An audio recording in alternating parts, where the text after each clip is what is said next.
Frank, présente-nous la prochaine invitée. Alors, oui.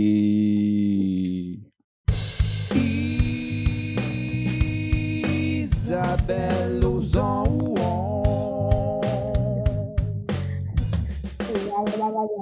J'aime ça. C'est malade. Ça, merci. Hey, ça fait plaisir, Isabelle, ça fait plaisir. Hey, salut. Est-ce que je suis la première invitée qui vient pas d'Abitibi-Ouest? Non. Non? OK. On a eu qui? Non, on a eu quelqu'un de l'Arizona. Oui, mais elle habite en Abitibi-Ouest. Elle est prise là-bas. Là. Oui, c'est vrai. On n'a pas. Elle est prise à Val-d'Or. Là, tu sais. Oui, c'est ça. Toujours bien pas choisi d'aller vivre là, tu sais. Pas grave. Mais c'est un marché qu'on veut aller. On spot depuis un petit bout, là, Val-d'Or. Là, Seb vient de là, il y a des contacts. Moi, c'est là que j'ai rencontré ma conjointe aussi. Ah, c'est vrai? Oui. Oui, Seb, elle vient de là. Ouais. On la salue. Un beau terreau à conjointe et conjointe. Elle te répond dans 3 semaines, mais que l'émission sorte. Là, on salue ta conjointe, quoi? Quoi?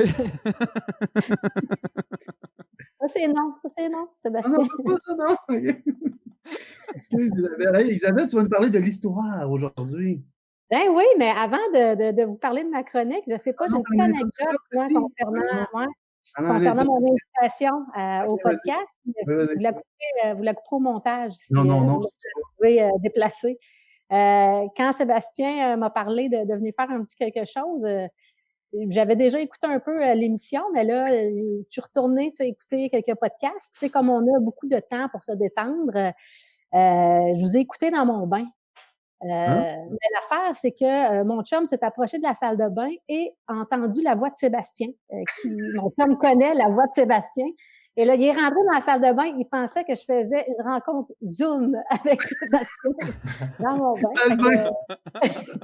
Il était bien découragé jusqu'à temps qu'il entende d'autres voix. Puis là, il était encore plus découragé parce qu'on était plusieurs, finalement. Mais bref, tu peux... la voix à Sébastien pour relaxer dans un bain. Pendant le confinement, c'est hot, hein? On part un groupe d'échangistes web.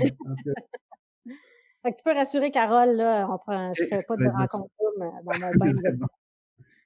Ben oui, moi, je vais vous parler de l'histoire. En fait, j'ai nommé ma chronique « Petite leçon d'histoire ». Petite leçon pour vivre l'histoire avec un grand H. Pourquoi? Parce qu'on le sait, là, depuis des semaines, notre monde a basculé. Puis moi, comme prof d'histoire, je trouve ça bien important de raconter l'histoire. Mais quand on a la possibilité de vivre l'histoire, je trouve ça pas pire aussi. Et là, tu sais, vous êtes d'accord, là, on est en train on dirait qu'on joue dans un grand film historique présentement. Mais en même temps, tu sais, c'est très excitant d'avoir l'impression de vivre un moment historique, mais il y a de quoi d'angoissant là-dedans. Parce que faut être à la hauteur, tu sais, pour vivre l'histoire. Puis en plus, je trouve que moi, j'ai pas tant d'expérience pour vivre des grands moments historiques. Tu sais, mettons, je me compare avec la reine d'Angleterre. Elle collectionne les moments historiques. À 125 ans. C'est ça, tu sais. Elle a vécu les grandes guerres, les premiers pas de l'homme sur la Lune, la chute du communisme. Fait qu'elle, pour elle, la pandémie... Ah oui, la mort des membres chers de sa famille, chers ou pas chers, là, c'est selon l'interprétation. Mais elle, là, une pandémie pour la reine, c'est comme un dernier cadeau que l'histoire lui fait.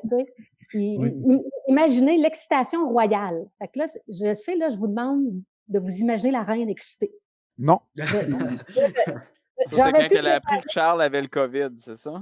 Oui. Justement, je voulais préparer un petit exercice de visualisation de la reine excitée, mais je sais que les chroniques sont courtes, là, fait que je passe.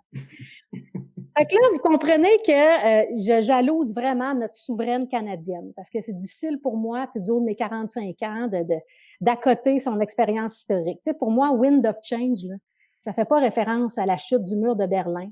Moi, c'est mon premier slow avec Sylvain Goulet en 5e année dans le gymnase de l'école Saint-Martin.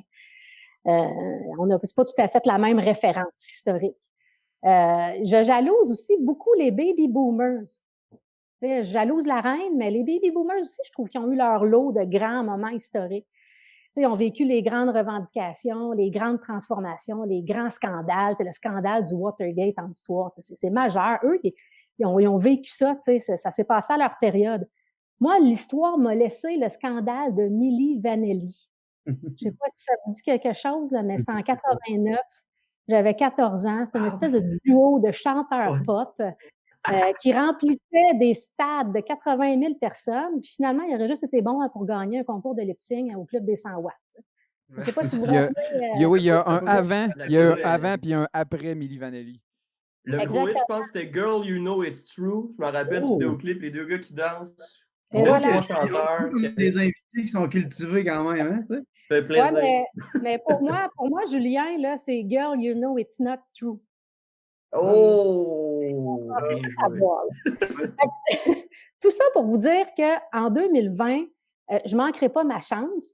Je suis vraiment contente de vivre mon moment historique avec la pandémie actuelle.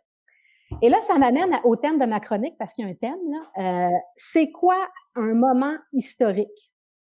En histoire, on aime ça cataloguer les événements de petite ou de moins d'importance. Puis quand on parle de moment historique, en histoire, on fait référence à un concept, le concept de rupture historique. Je ne sais pas si vous connaissez ce concept-là, mais quand on qualifie en histoire un moment de rupture historique, ça veut dire qu'il y a eu des transformations majeures. C'est-à-dire que quand on regarde la situation avant versus la situation après l'événement, on réalise que tout a changé, que les changements sont profonds.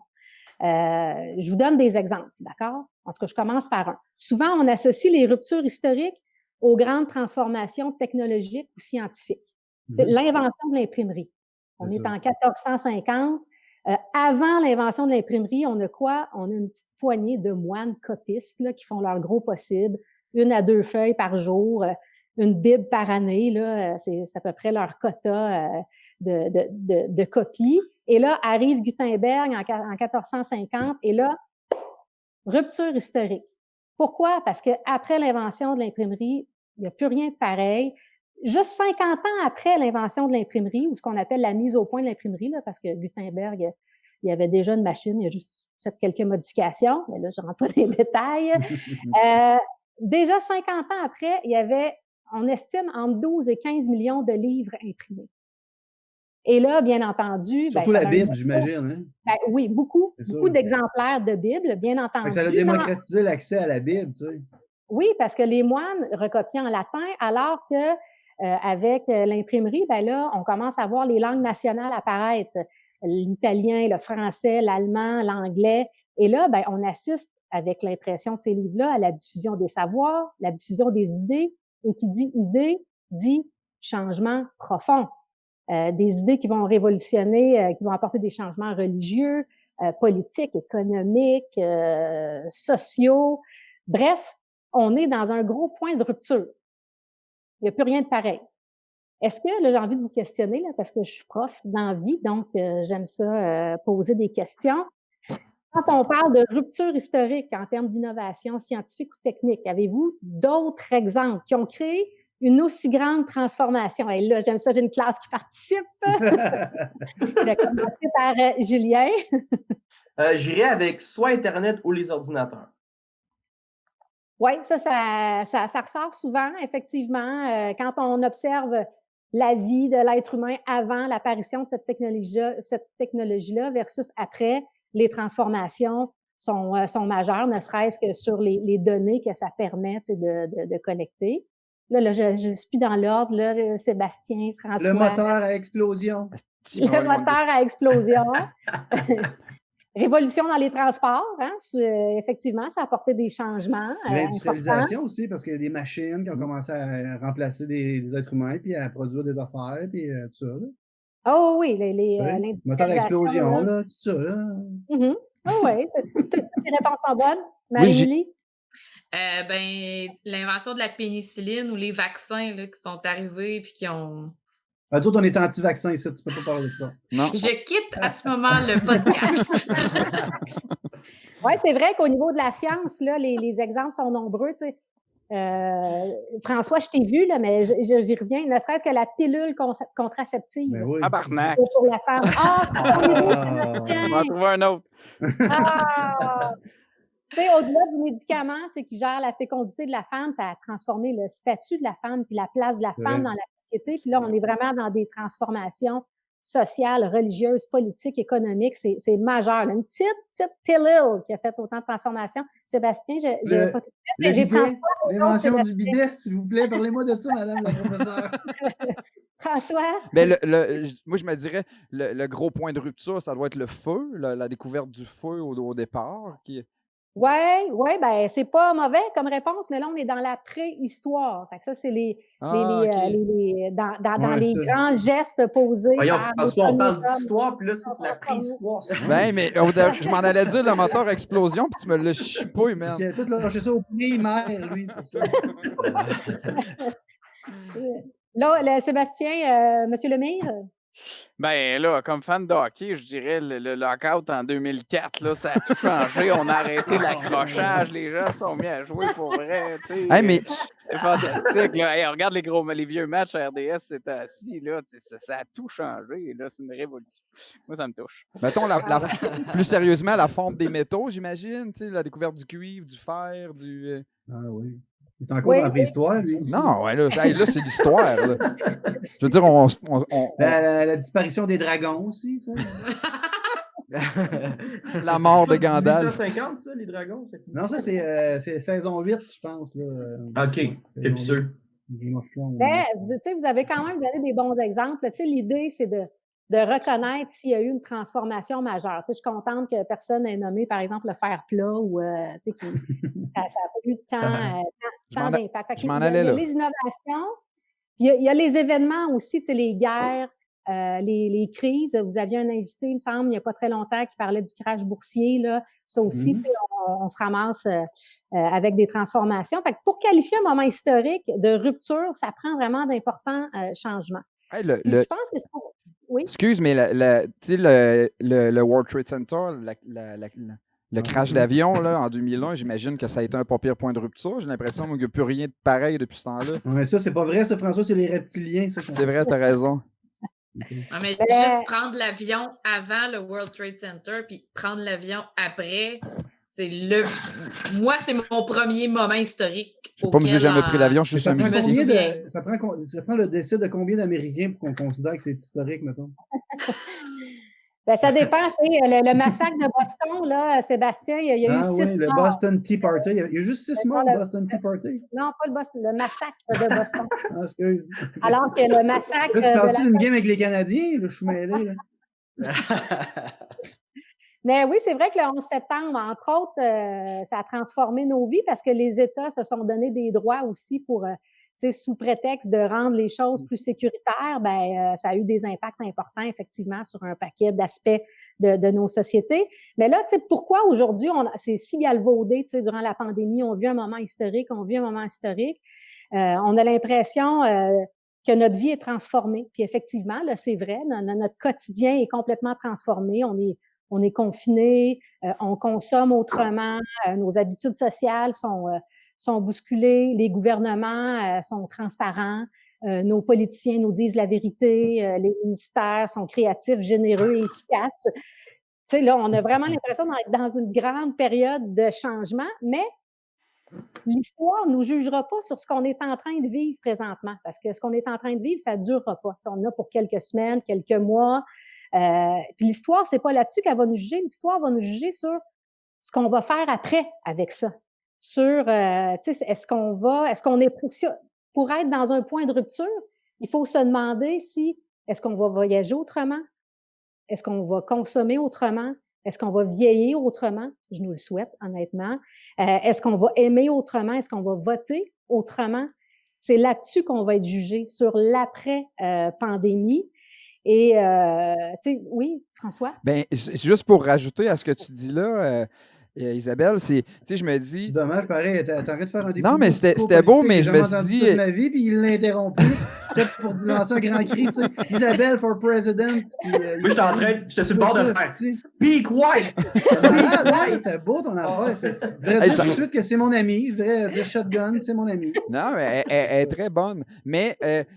est-ce qu'il n'y a pas, mettons, je pense que c'est Dominique Champagne qui a levé ce point-là dernièrement.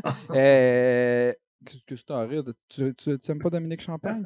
Non, mais il disait que, tu sais... Lucie Laurier, parlons-en de Lucie Laurier. Non, mais vu que c'est quand même bien contrôlé, la pandémie, tu sais, on voit un petit peu partout, là, à part, mettons, en Italie, en Espagne, que ça a dérapé un petit peu, mais sinon, c'est quand même bien contenu. J'ai pas l'impression, moi, que si, mettons, dans 2 semaines, on recommence à ressortir de notre confinement, puis tout ça, que les habitudes vont changer tant que ça. Je sais pas si c'est juste moi qui sens ça, là. François, c'est ça qu'elle dit. Oui, bien, c'est ça, tu sais. Dans le fond, là, à l'opposé du point de rupture en histoire, on a ce qu'on appelle la continuité. La continuité, c'est ce qui persiste. C'est ce qui résiste au changement. Mais ça prend une bonne peur, tu sais. Ça prend une bonne peur pour y arriver. Puis là, j'ai l'impression qu'on l'a pas, cette peur-là. Ben, en tout cas, moi, l'histoire m'a démontré que pour avoir un point de rupture important, ça prend du courage et des sacrifices. Puis moi, la question que je me demande, c'est est-ce qu'on est prêt à faire ces sacrifices-là? Parce qu'aplatir la courbe, là, c'est de la petite bière, ça. On va le réussir, on va le faire. Mais c'est l'après. C'est l'après. Puis, tu sais, c'est un peu ma réflexion, tu sais, faire l'histoire, l'écrire, ben c'est ça prend... on est là, on a la possibilité, puis c'est peut-être utopique de ma part, là, on a la possibilité peut-être d'écrire une nouvelle page d'histoire. Puis pour faire, peut-être que faire du pouce sur Marie-Mélie, là, les prochaines pages des livres d'histoire là, nous appartiennent. Il faut juste s'inspirer de ce qui s'est passé. Tu sais, je pense que c'est ça que ça donne, la perspective historique. Moi, faire de l'histoire, tu sais, je déteste la phrase « on répète les erreurs du passé ». Non, au contraire, tu sais, l'histoire, c'est rempli d'espoir parce qu'on a la démonstration à plusieurs reprises dans des événements importants que les gens ont complètement renversé des situations puis transformé pour le meilleur leurs conditions. Puis moi, je souhaite que cette pause-là qu'on est en train de vivre nous amène vers ça et qu'on vive une rupture, mais ça, dans 50 ans, 100 ans, peut-être que les historiens pourront parler d'une rupture et c'est mon souhait.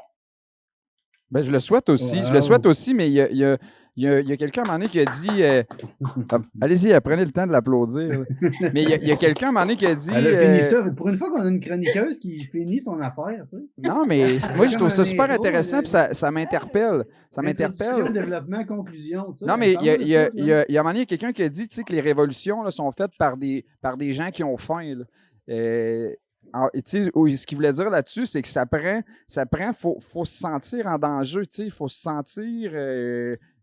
Puis je dis pas que c'est ça que je souhaite, là. Moi, je souhaite qu'on retourne à la normale. Je souhaite que mes enfants puissent vivre le même genre de vie que j'ai eu. Là. Fait que je suis pas en train de souhaiter l'apocalypse, mais en même temps, ça prend des. Faut que les gens aient faim, il faut qu'il y ait une peur, faudrait qu'on aille plus loin. Sinon, j'y crois pas. Je vais peut-être être un peu cynique là-dessus. C'est Félix Leclerc Félix Leclerc écrivait dans une de ses chansons, Chant d'un patriote, ventre vide n'a point de rage. Fait que ça rejoint un peu ce que tu dis. Ventre plein n'a pas de point de rage. Ventre plein n'a pas de rage. Oui, excusez, c'est ça, oui. Elle voulait voir si on écoutait. Puis tu sais, la crise qu'on vit là c'est Netflix, on prend tout du poids, on fait du pain, puis tu sais, j'ai pas l'impression qu'on vit un moment tant charnière que ça, là. En même temps, François, on est dans notre petite bulle, nous autres. Là, on est quand même choyés. Là, on l'a dit souvent dans cette émission-là. On vit dans un des plus meilleurs pays du monde. On est en Abitibi-Témiscamingue. Il n'y a pas vraiment beaucoup de cas. Moi puis toi, on a quand même des salaires qui rentrent, même si les activités sont ralenties. Peut-être pour beaucoup d'autres mondes, dans d'autres pays, entre autres, peut-être que la crise va faire beaucoup plus mal que... Mais on s'entend-tu que les Africains, c'est pas eux autres à changer leurs habitudes de vie, c'est à nous autres, là, les Nord-Américains, de le faire. Puis jusqu'à date, ça va bien nous autres. Mais tu sais, ce qu'il y a de spécial, c'est est-ce que ça va changer quelque chose avant, après? Tu sais, je lisais, Sébastien, c'est toi qui as montré là, l'article, là, que les demandes, les suggestions là, du Conseil du patronat, puis tout ça, là, de quoi faire pour reprendre. Puis tu sais, d'aller plus vers le télétravail. Je pense que là, on est en train de voir que le télétravail se fait bien. Mais d'un autre côté, quand ça va être fini, autant on a besoin du télétravail, autant qu'on est en train de se rendre compte à quel point le contact humain est important et nous manque. Tu sais, moi, je fais plein de choses avec mes élèves en ce moment. C'est sûr que, bon, ma job, il faut qu'elle se fasse d'une classe, mais ça reste qu'on est en train de voir que le contact humain est ce qui est le plus important. Fait qu'on est en train on a comme une chose de son inverse. oui, il va falloir aller vers l'achat local, mais on va se retrouver. Pourquoi est-ce que les gens allaient pas tant ça vers l'achat local? C'est qu'on le sait que veut pas, c'est plus cher. On sait que passer ses vacances au Québec, ça reste plus cher que d'aller passer ses vacances bien ailleurs, dans le sens où les restaurants sont plus chers, les hôtels sont plus chers. Va en Europe, ton hôtel à 20$, tu vas le trouver, ton repas à 5$ aussi.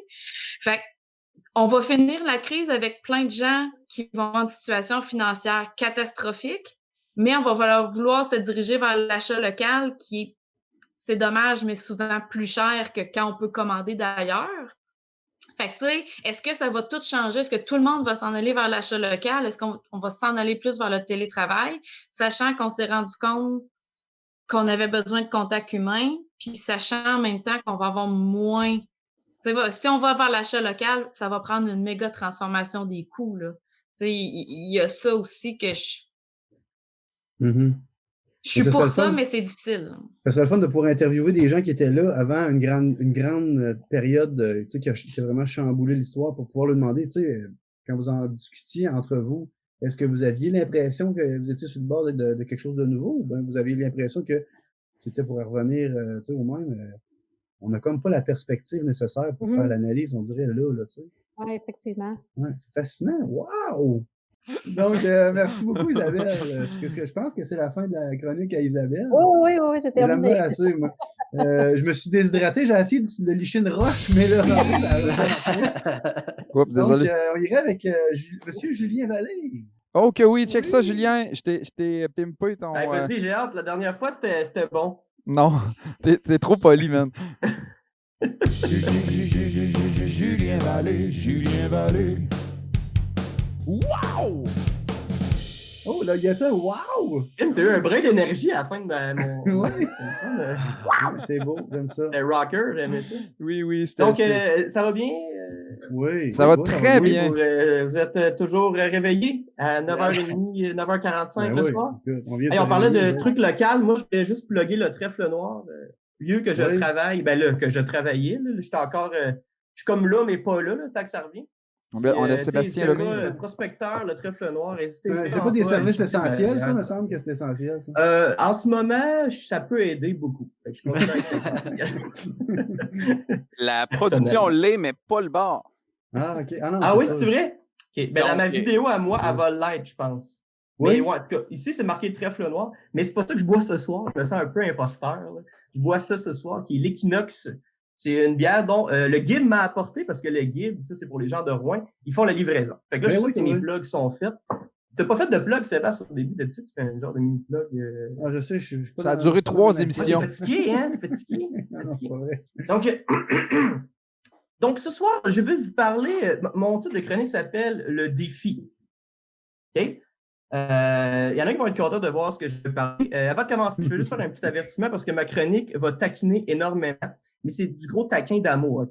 C'est du gros love. Vous connaissez, je suis un peu arrogant, mais au fond de moi, c'est que de l'amour. Une soie. Oui. Soie. Donc, aujourd'hui... oui, je suis que je chauffe mon gars de l'amour par ici, ça n'arrête pas. Donc, aujourd'hui, un humoriste que j'affectionne particulièrement, nommé Pascal Cameron, a publié un statut concernant les défis challenge sur les réseaux sociaux.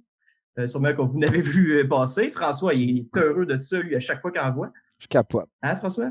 Mais tu capotes. Donc, je vais ouvrir les guillemets, je vais citer ce qu'il a dit. Publier une photo de toi quand tu avais 5 ans où je mets un défi nominé 7 groupes de musique pendant 7 jours.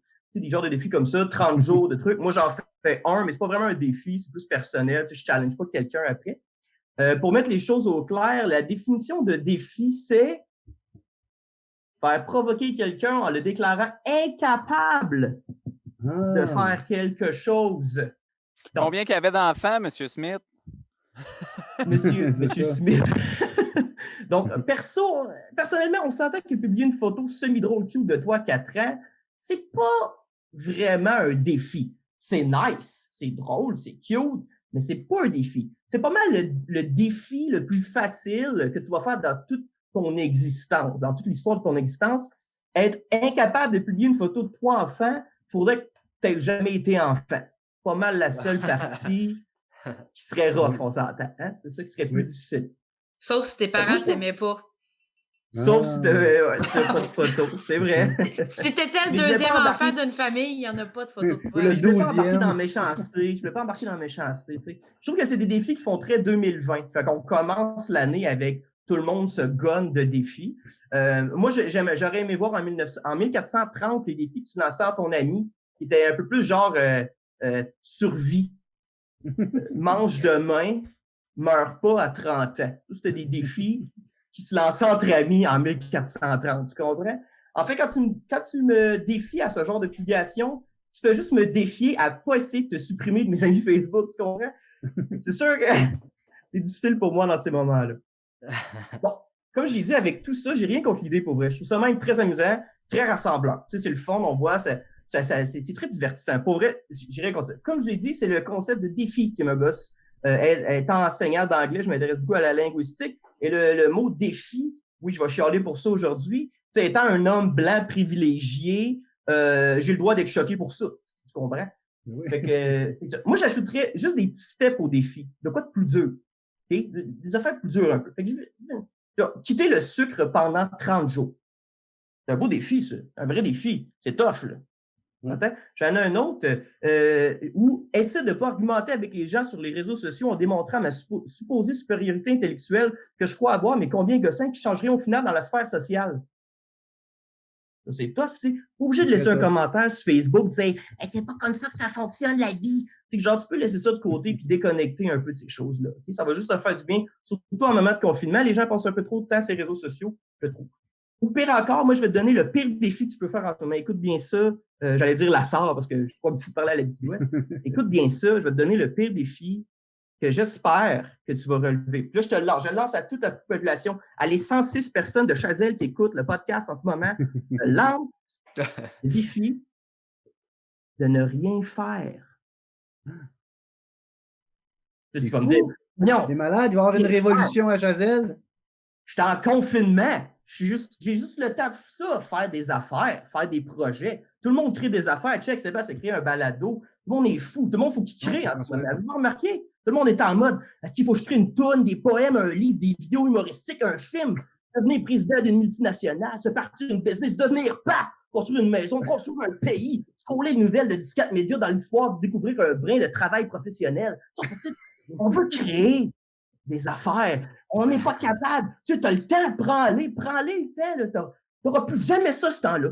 Tu finis, tu sais, les prochains mois, on fait juste ça du temps. On a ça, on le prête, fais des projets, crée, esti, tu as du temps, pourquoi tu ne crées pas?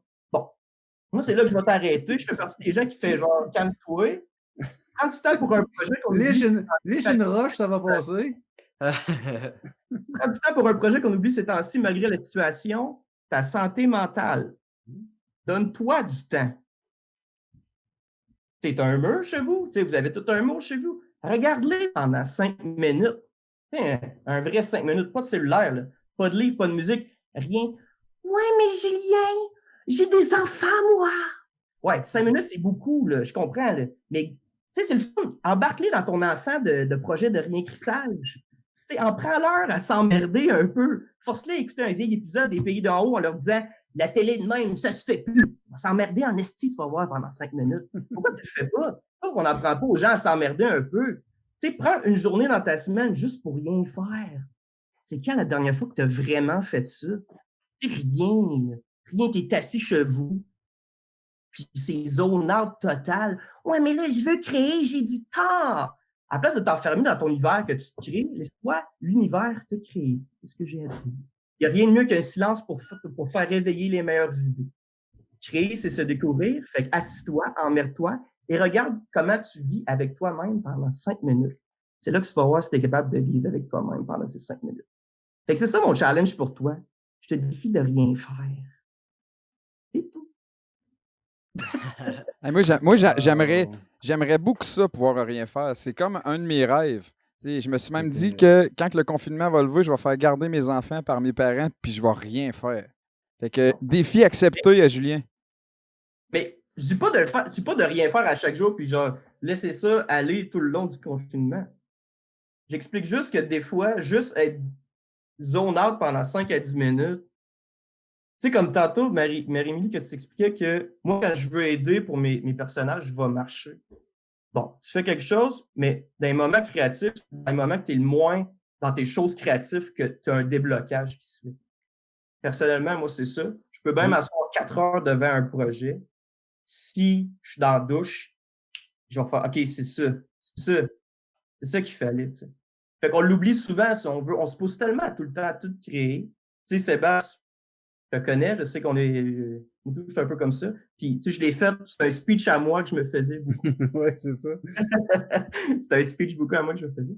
Je trouve qu'on ne se laisse pas assez le temps de justement prendre le temps, ce qui est un peu cliché à dire, mais 5 minutes, c'est pas plus que ça qu'il te faut pour rien. Là. Reste assis puis sois dans l'une après ton dîner. Même si tes enfants parlent on the side, fais juste comme.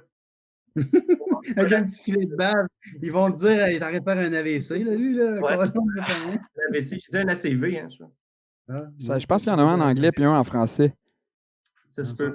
Moi, Julien, j'ai une petite shed maintenant, puis je vais gosser du bois là-dedans. Puis je vais vous avouer un secret à soir. Ne dites-le pas à personne. Mais des fois, je vais dans ma shed, puis je fais rien pendant tout.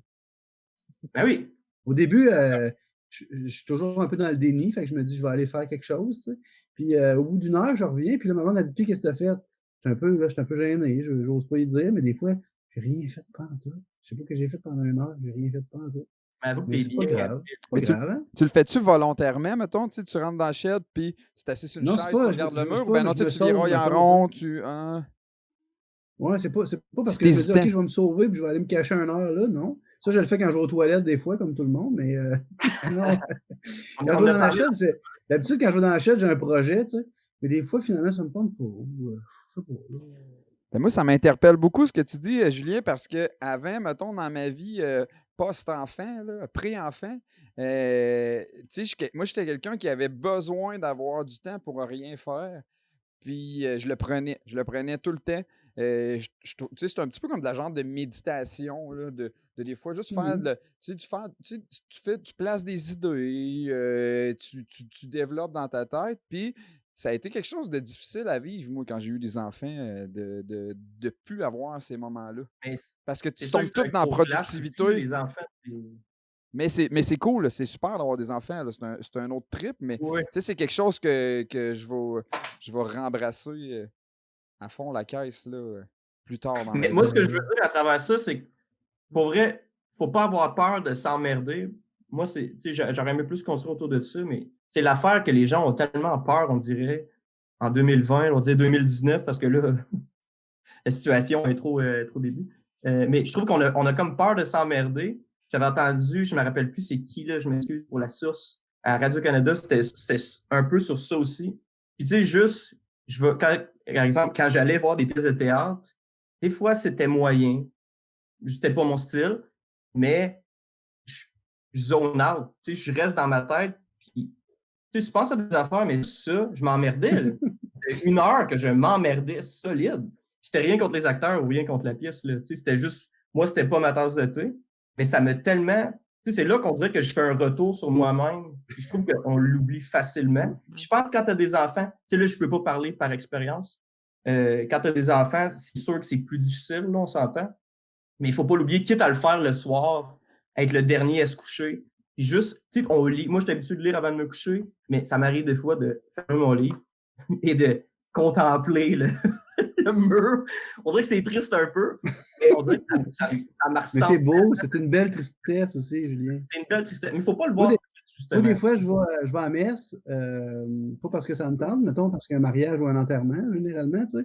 Puis à chaque fois, je n'écoute jamais ce qui se passe vraiment, tu sais, mais pendant 1 heure, ou ça dépend de la motivation du curé, je passe beaucoup de bon temps dans ma tête à imaginer plein d'affaires, je sais pas, là, tu sais. Je peux pas vraiment prendre mon cellulaire puis faire quelque chose. Bien, et moi, chez le dentiste, ça me fait ça. Cool, ça. J'ai hâte que ça fait longtemps que quelqu'un n'est pas mort dans ma famille, d'ailleurs. Je serais peut-être dû, là, ça me fait du bien. Ça se dit pas ça non plus. Marie-Émilie, tu avais une question. Ça se dit pas ça non plus, Isabelle. Hein? Non, mais Julien, ça me rejoint dans le sens où, tu sais, moi, ils ont annoncé des réouvertures, là. Puis, mon chum est appelé à recommencer les mines rouges. Fait que mon chum va être appelé à recommencer à travailler bientôt. Puis, cette semaine, moi, je disais le contraire. J'ai dit à mon chum, j'ai dit, on a-tu assez profité? Tu sais, moi, c'est un peu la même chose comme quand on va en vacances à quelque part. Tu sais, on a tout le temps peur, je trouve, de pas assez en profiter. Puis là, tu sais, je regarde le confinement, puis, tu sais, je me dis, est-ce que j'aurais dû restarter un autre livre? Parce que j'ai fini le mien, j'ai fini mon 4e au début du confinement. Puis, tu sais, j'ai-tu fait assez de choses? Je regarde dans ma maison, là, on va poser une fan dans la salle de bain. Tu sais, j'ai peur de pas avoir assez profité de ces niaiseux, là, mais... Ce qui va arriver, c'est sûr, après, tout le monde va avoir sa passe. Hey, tu sais, mettons, dans 1 an, si tout est terminé, tout est redevenu à la normale, je vais le mettre en guillemets, tout le monde va avoir sa passe de « Ah, c'était quand même nice! » C'était quand même nice, on ne rien. C'est sûr qu'ils vont avoir c'est sûr qu'il va y avoir ce petit aspect-là qui va revenir de... C'est normal aussi. C'est comme là, on est moi, j'étais en mode « Ah, je m'ennuie de travailler. » Mais tu sais, c'est comme la crise du verglas, ça. T'sais. Nous autres, l'Abitibi, on l'a pas vraiment vécu, mais Colin, le monde de Montréal, il capote toute la gang. Ah oui, c'était la fin du monde, ça. Nous autres, on était là, Isabelle, hein, t'as rappelles, hein? Ah oui, mais on a vécu ça, nous on autres. a à peine manqué d'école. Ouais, on était à l'université à l'époque. Ouais, puis là, c'est le seul bloc dans la rue où il y avait de l'électricité, c'était nous autres, on était tous déçus. On est allés quand même au centre d'hébergement un soir en se disant, on ne peut pas manquer ça, tu sais, on est comme rejet, il faut vivre ça, tu sais. On est allé 10 minutes, puis ça sentait, on revirait de bord. Mais bon, c'est vrai que c'est le fun de dire, ah, je l'ai vécu. Mais moi, j'essaie à chaque jour de me dire, ben, on passe quand même du bon temps. Moi, j'étais avec mes enfants ici, puis je peux faire un prout, ça bédonne à Kylian n'importe quand ça me tente, je flotte. Êtes-vous en jogging pour le fun? Comment? Êtes-vous en jogging? Êtes-vous en mode à l'aise? Moi, j'ai des culottes courtes avec un élastique à la taille depuis 2 semaines au moins, sinon 4 semaines. Là, tu sais. Moi, je m'habille les jours de podcast. Ah oui? Ouais, je sais pas pourquoi. 2 fois semaine. 2 fois semaine. Je me mets des jeans. Je sais pas, Marie-Mylène, elle l'a dit tantôt, c'est la première fois qu'elle streamait un peu à soir. Merci Marie-Mylène, on l'apprécie. Ben, nous, on a un ado à la maison, puis on lui permet une journée par semaine de rester en pidge. Le reste, il est obligé de s'habiller. Puis j'ai lu des articles, tu sais, que, mettons, pour des ados, l'hygiène de vie, tu sais, de pas se coucher, tu sais, d'essayer de garder un peu un mode de vie scolaire, tu sais. Ben, tu sais, de s'habiller, de manger à des heures normales, de se coucher à des heures qui ont quand même de l'allure pour garder un peu de sain d'esprit, là, de... En tout cas, nous, on s'habille, mais on a le droit à une journée de pyjama par semaine. Ah. Bon, ben encore une fois, merci. Julien, tu nous as fait encore une fois réfléchir. On pensait pas ça. C'est les gens de congrès qui sont à moi. Des fois, j'éclate. À chaque fois que tu viens de voir, on est surpris. On se dit, ce gars-là, il y a quand même un peu de réflexion derrière tout ça. Oui, ben c'est pas pour rien que c'est un de nos chouchous, hein, Julien. C'est ça. Oh. Ben oui. Non, mais on va te réinviter, Julien. Ben oui. Oui, merci beaucoup, Julien. Puis là, ben écoute, on est rendu à notre vedette de la soirée quand même. Oui, écoute ça, Hein? écoute ça le jingle. C'est ça. Encore. Sébastien Lemire. Sébastien Lemire. Wow! C'est bon.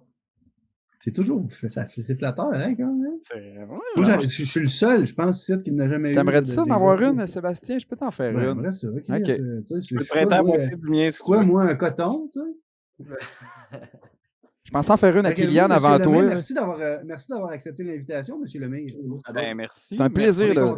Nous autres, on écoute beaucoup un petit podcast là, qui n'est pas très, très connu, qui s'appelle La soirée est encore jeune. C'est une gang sur le plateau à Montréal qui font des affaires.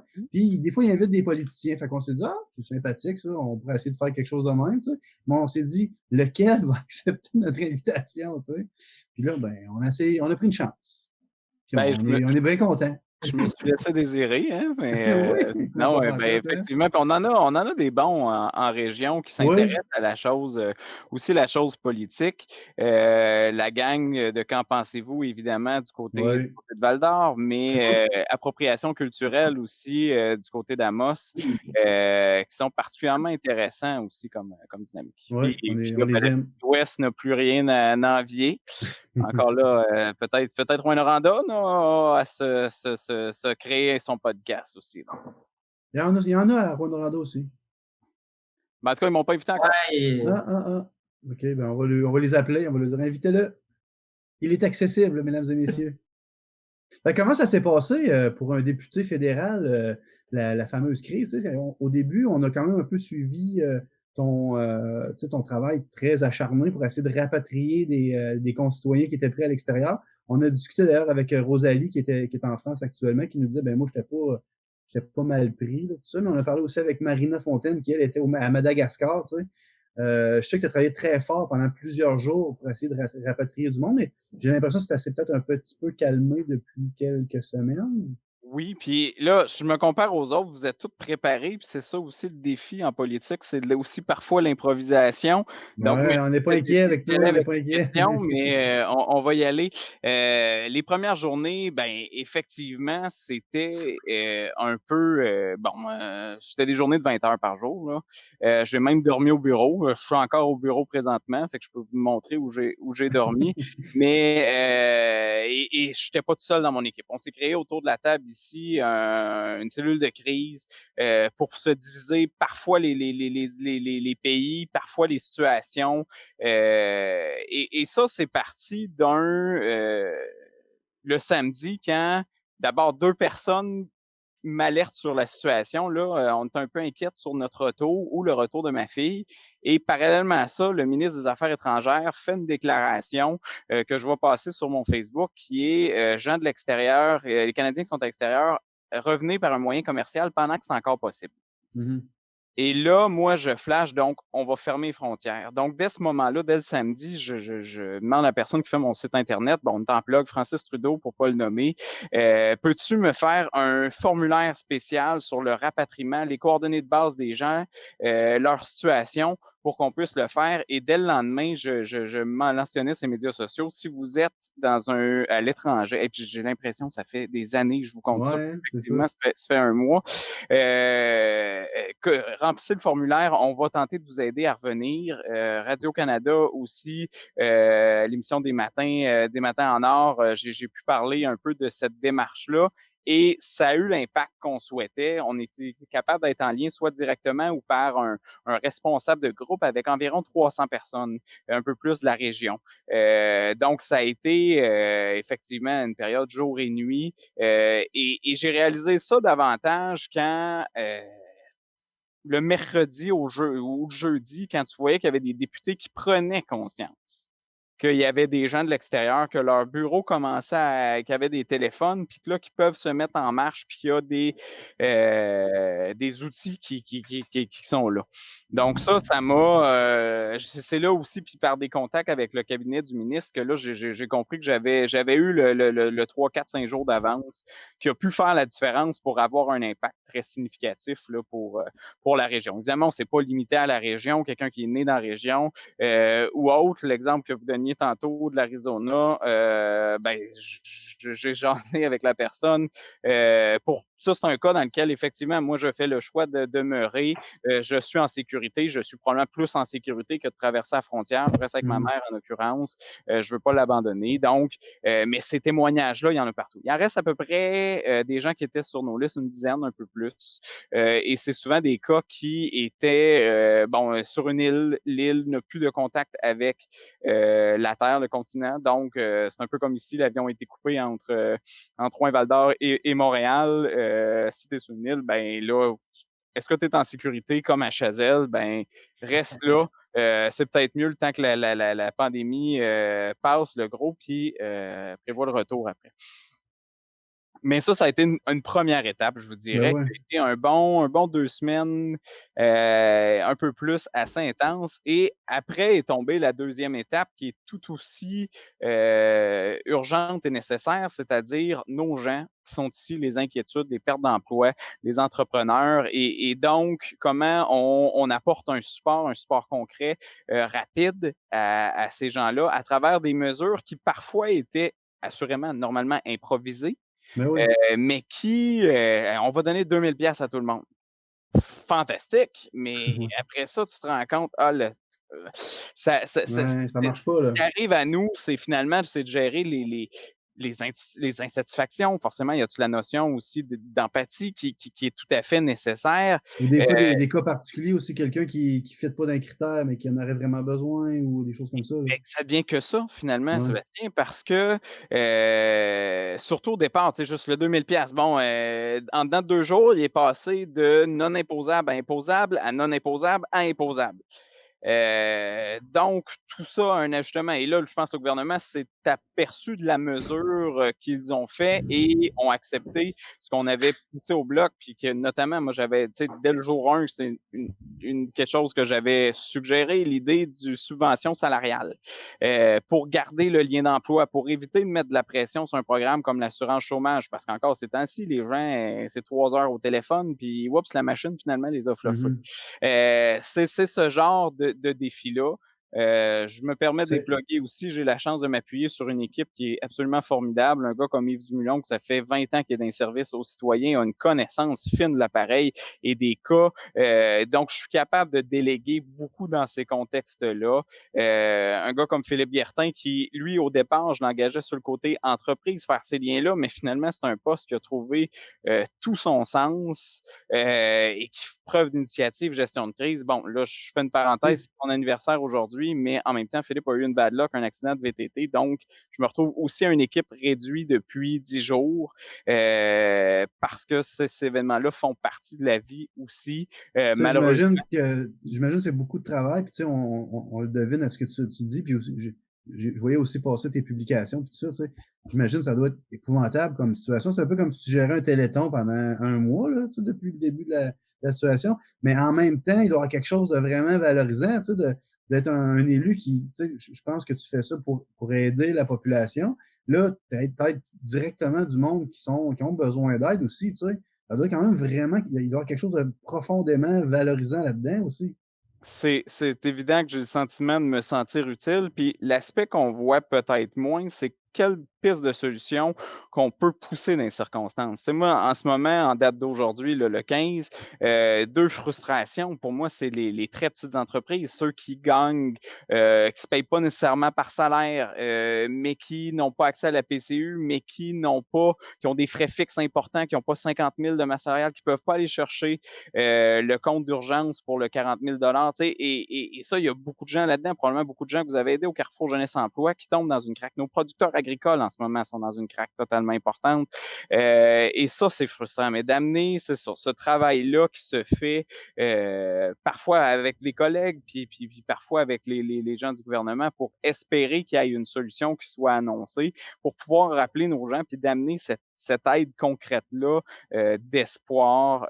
Mais l'aspect relationnel est absolument important aussi en ce moment. De sentir qu'il y a une écoute, je me rends compte, c'est un aspect qui fait aussi beaucoup la différence. Mais c'est ça. J'ai la chance d'avoir, comme je vous dis, une belle équipe, puis aussi une conjointe très compréhensive du rôle que j'ai, des enfants aussi qui sont compréhensifs du rôle que j'ai là-dedans. Et ça, c'est l'autre défi. Mais tu sais, quand on parlait d'histoire, moi, c'est la troisième, ça fait 6 mois que je t'ai lu, je pense. C'est la troisième crise que je traverse avec la crise de l'accord de libre-échange dans lequel, le Québec, un élément important de son économie tombe et la crise ferroviaire aussi qu'on a vécue. Donc, c'est un mandat qui... C'est un signe, ça, là. Juste 6 mois élu, puis il y a déjà 3 crises dans c'est son ça, article. fait que c'est... Ouais, dis de même, hein? Puis ça a l'air que tes enfants, en fin de semaine, quand ils t'ont vu, ils ont dit Maman, c'est qui le monsieur avec les cheveux longs et la barbe? C'est pas tant si pire, mais admettons, une des mesures que j'ai acheté un chien avec ma blonde. On a acheté un chien parce qu'on trouvait que c'était. Tu as donné ton nom au chien pour que tes enfants se rappellent de ton nom, c'est ça? Non, c'est Pookie. C'est Pookie, le chien. Ils ont quel âge, tes enfants? Le 8 et 10 ans. Donc, bientôt 9 et 11. L'idée, c'est que, bon, on en parlait quand même depuis un moment, mais c'est là où tu as le temps de développer une relation avec l'animal pour eux, comment aussi les sortir du réflexe des écrans, même si on les limite quand même beaucoup, mais tu sais, il y a un incitatif, prendre des responsabilités, créer une relation. Il y avait une fenêtre de 6 mois avec la rentrée scolaire en septembre, dans lequel peut-être qu'ils sont à l'école 1 mois ou 2, peut-être. Donc, vraiment, le timing est intéressant pour construire cette relation. Fait que ça fait partie des choses que j'ai voulu initier chez nous, puis en même temps, ben, c'est spécial parce que il se garoche quand j'arrive, il est super content, mais en même temps, le matin, c'est comme un enfant, hein? C'est Oui, un troisième. quasiment. Marie-Émilie, tu avais une question, je crois. Ben oui, moi j'aime tellement la politique. Tu sais, je parlais tantôt un peu, tu sais, on entend, bon, là c'est sûr qu'au niveau fédéral, c'est tout pour les libéraux parce que c'est eux qui sont au pouvoir puis on n'a pas le choix de se rassembler. On entend beaucoup aussi parler des conservateurs parce que les autres, ils veulent tirer à couvert de leur bord puis ils décident de chicaner quand c'est pas le temps. Mais tu sais, on a entendu parler un peu du bloc. Moi, personnellement, je l'ai vu 2-3 fois, M. Blanchette, s'est prononcé, mais j'ai zéro vu le NPD. Comment tu évalues, mettons, les autres partis? Qu'est-ce qui se passe avec le Parti populaire aussi? Maxime Bernier, on n'entend pas nécessairement parler sincèrement. Le Parti vert, ben, dans un exemple comme samedi dernier, le Parlement est ouvert. Il y a 32 élus qui en font partie au prorata des sièges. On est 3 du côté du Bloc et Elisabeth May était là. Et je n'ai pas j'ai pas pris le temps de le réécouter, je l'ai pas le relu non plus, mais je me rappelle pas qu'elle a nommé l'environnement. Mais elle a parlé d'une fable quasiment de la Bible dans ce contexte de crise-là. Fait que ça, c'est particulièrement curieux. On te donne cette partie-là, même si c'est un parti qui n'est pas reconnu, mais finalement, ta raison d'être n'est pas mise de l'avant, puis c'est des croyances religieuses qui sont témoignées à travers ça. Bon. Le NPD ont beaucoup été sur l'enjeu d'un équivalent d'un revenu universel qui, à travers le 2000 $, comment le rendre accessible à tout le monde et tout. Dans ce jeu de compromis-là d'un gouvernement minoritaire, quand tu mets peut-être trop d'éléments qui rendent ton appui conditionnel, ben ça fait en sorte que finalement, tu es un joueur qui est peut-être moins crédible. Et le jeu politique des conservateurs, comment je le perçois en ce moment, est un jeu de pouvoir essayer de marquer des points en disant, en étant le gouvernement en attente, donc en critiquant fortement les libéraux, en leur disant qu'ils gèrent mal la crise. Donc, eux, ce qu'ils ont besoin, ce qu'ils revendiquent beaucoup, c'est une tribune. Donc, c'est pour ça que c'est important que le Parlement soit ouvert, qu'ils sont un peu moins contents d'éléments, exemple du Parlement virtuel, qui veulent des occasions pour pouvoir dénoncer ou que les libéraux vont être obligés de répondre de leurs failles davantage pour montrer justement qu'eux auraient probablement mieux fait. Et dans ce contexte-là, ben, ça a été bon pour nous, pour le Bloc, pour faire pousser nos idées. Comme je te dis, le 75%, c'est nous. On a beaucoup de mesures en ce moment, puis ça faisait partie de notre plateforme électorale puis de budget. Je m'excuse, M. Lemire, savez-vous quoi? Je pense qu'on a le goût de continuer de jaser. Là. On va vous remercier pour votre participation, tout le monde. On va mettre fin à l'émission, puis on va continuer à jaser avec une petite bière. Ça vous tente-tu, ça, tout le monde? C'est une excellente idée, ça. On est curieux, tu sais. Fait que François, pars-nous le petit jingle de la fin. Ben, t'as peu, je viens de faire un petit tour, là, tu sais. Merci beaucoup, Marie-Émilie. Hein, on achète tes livres. Merci beaucoup, Julien. On va voir. Les demandes, puis tout, tu fais pas ça, toi? Les trucs culturels qu'on veut parler. Parce que là, on est rendu à 2h13. Moi, mon 5 minutes au début, là, on est rendu à 2h08. Non, mais on a le temps. Faites ça vite, on fait ça vite.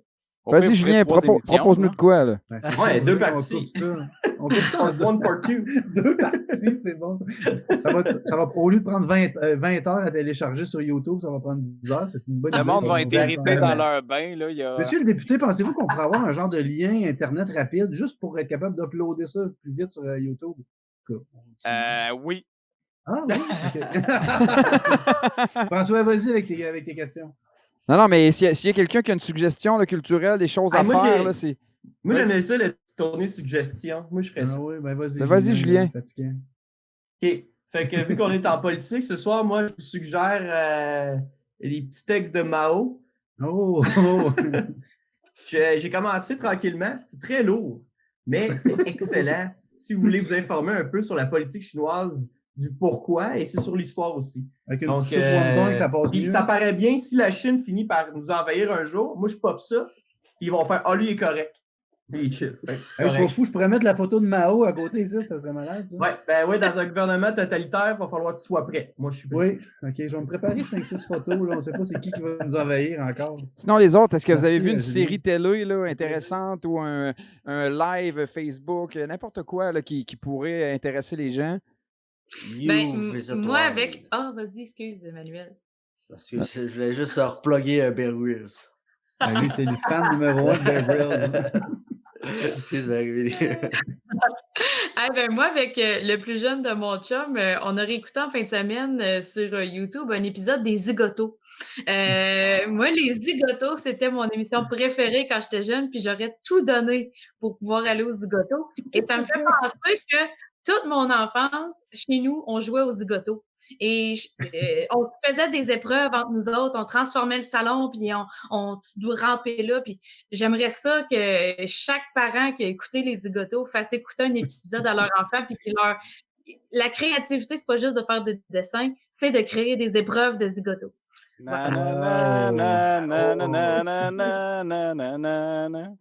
Ouais. Oh boy. Après ça, tes enfants te regardent et là, ils te trouvent vraiment vieux. Tu sais. Il a trippé. Ah oui? OK. Ah oui. Ben, c'est des courses à obstacles hein, pour des kids, c'est intéressant. Là. Ça va toujours être intéressant. C'est Les courses à cool. obstacles. J'aurais tellement aimé faire la mort maléfique. C'est ça. Cool. Wow. Hey, les autres, toi, Isabelle, Sébastien, avez-vous quelque chose à proposer? Moi, c'est peut-être en lien avec la chronique de Julien. Moi, je suis abonnée à tout.tv, puis on a tout.tv en direct, puis j'écoute les nouvelles. Puis comme j'ai pas le câble, ben quand il y a les annonces publicitaires, je les ai pas. C'est un écran blanc. Pour vrai? C'est vraiment un défi. On se lance des défis.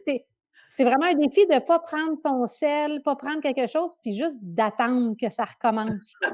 Je vous suggère de faire ça. Oui, je vous suggère de faire ça. C'est troublant. C'est vraiment troublant à quel point 2 minutes peut être extrêmement long. Wow, merci. On n'est plus habitué, on a perdu l'habitude. Monsieur Lemire. Moi, j'ai pas été un bon exemple de pas le temps de lire, lui, là. Mais j'ai quand même pris le temps de regarder une série, puis bon, un peu compulsif. Finalement, je me suis couché à 5h30 du matin, mais c'était comme une soirée où j'avais le besoin, le goût de me faire un blackout. C'était la série sur tout.tv, La vérité sur l'affaire. Puis là, j'ai oublié le nom du gars. Québec. C'est vraiment bon! Exact. Fait que ça, je les ai écoutés. On n'a pas compris, là. Hernandez, l'affaire Hernandez. Non, c'est pas celle-là? Oui, exact. Et donc, une série, donc ça se passe dans un petit village, puis là, un auteur arrive, puis là, il y a un meurtre, mais c'est comme ramené plusieurs années plus tard, et toute l'enquête à travers un autre auteur qui était, en tout cas, bref, ça, j'ai embarqué beaucoup. J'ai écouté à Maison Bleue. Bon. Je ne l'ai pas proposé, moi je l'ai écouté aussi.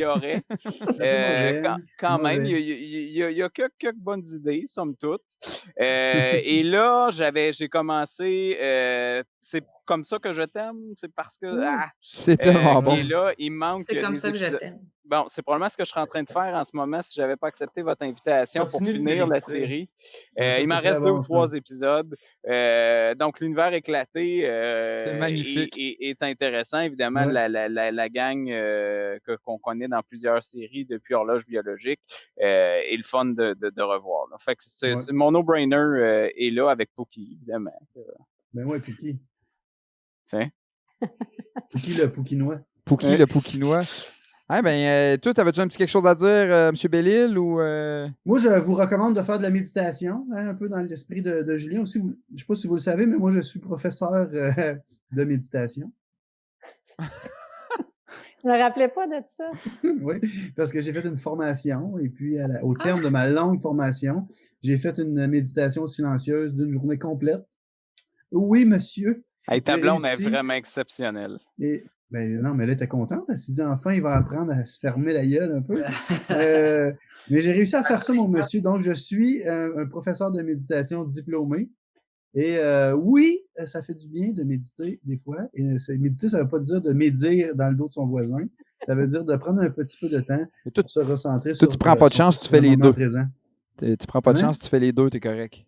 Tu médites puis tu médis. Souvent un après l'autre. Ouais. Dans le désordre. Fait que, toi, François, avais-tu quelque chose à rajouter? Mais moi j'ai pas culturé beaucoup. On se voit comme aux 3 jours, là, nous autres. Là. Fait que, beaucoup de jobs que j'ai fait depuis ce temps-là. Puis sinon, j'ai construit là, pour mon aventure là, de jardin post-apocalyptique. J'ai fait mes grosses jardinières sur pattes. C'est super beau. Là. Je vous mettrai des photos en commentaire. T'es capable de faire des affaires avec une drill puis tout, toi? Ah oui, non, je me débrouille bien, pour vrai, oui. Non, mais je suis bon là-dedans, mais j'aime pas ça. J'aime pas ça. Je suis pas quelqu'un qui... Tu feras une chronique, comment se faire un jardin suspendu de Babylone. Ça va me faire plaisir. Hey, sur ça, merci beaucoup tout le monde. Merci Marie-Émilie, merci Julien, merci Manuel, merci Isabelle, merci Sébastien. C'était mon émission préférée depuis... C'était vraiment trippant de vous avoir. J'espère qu'on va avoir l'occasion de se revoir.